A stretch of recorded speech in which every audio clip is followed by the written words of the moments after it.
सहाबी हैं ज़ैद बिन साना। ये यहूदियों के बड़े आलिम थे। उन्होंने जो नबी करीम सल्लल्लाहु अलैहि वसल्लम की निशानियाँ अपनी किताब में पढ़ी थी, अलामात पढ़ी थी, वो सारी की सारी नबी करीम सल्लल्लाहु अलैहि वसल्लम से ज़ाहिर होती थी। जब उसने नबी करीम सल्लल्लाहु अलैहि वसल्लम को मदीना शरीफ आते हुए देखा तो देखकर पहचान गए कि जो मैंने किताब के अंदर हक़ नबी की निशानियाँ और अलामतें पढ़ी हैं, ये सारी की सारी निशानियाँ इनके अंदर पाई जा रही हैं। ये वाकई ही अल्लाह के सच्चे नबी हैं। लेकिन अब दो निशानियाँ रह गई थी, वो इखलाक के बारे में। तो उन्होंने कहा कि मैं पहले परखना चाहता हूँ, देखना चाहता हूँ क्या वाकई वो भी निशानियाँ इनमें पाई जाती हैं कि नहीं पाई जाती। कुछ दिन गुजरे तो एक घोड़ा सवार शख्स नबी करीम सल्लल्लाहु अलैहि वसल्लम की बारगाह के अंदर हाजिर हुआ। आकर अर्ज़ की कि फ़लाँ गाँव है और पूरे का पूरा गाँव जो है वो कलमा पढ़ के मुसलमान हो गए, लेकिन वहाँ पर कैद साली बहुत ज़्यादा है, वो भूखे हैं, उनके खाने पीने के लिए कोई इंतज़ाम किए जाए। तो उस वक़्त बैतुल माल के अंदर भी कुछ नहीं था और कोई भी ऐसी चीज़ नहीं थी जो उनको दी जा सके। अब हज़रत ज़ैद को मौका मिल गया कि अपनी वो दो निशानियाँ देखने के लिए,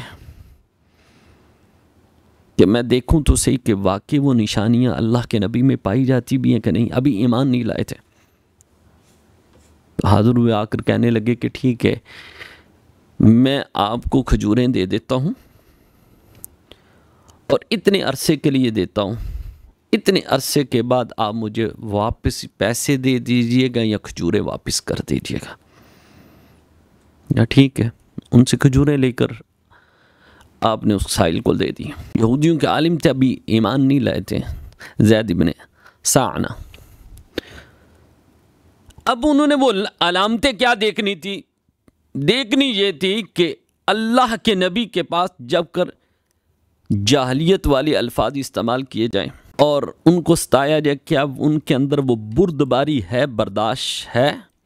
उसने ऐसा किया कि जब मुद्दत करीब आई, अभी 3 दिन रहते थे, तो उसने आकर नबी करीम सल्लल्लाहु अलैहि वसल्लम से आकर अपने कर्ज़े का मुतालबा कर दिया। कहा कि आपने मुझसे खजूरें ली थी, लिहाजा मुझे खजूरें वापस कर दें या पैसे वापस करें।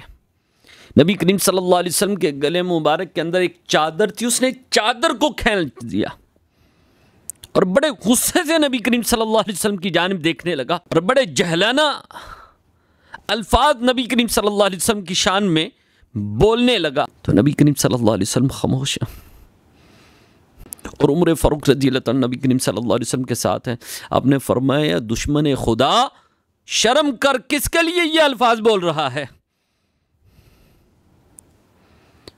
तो नबी करीम सल्लल्लाहु अलैहि वसल्लम ने फरमाया कि उमर खामोश हो जा।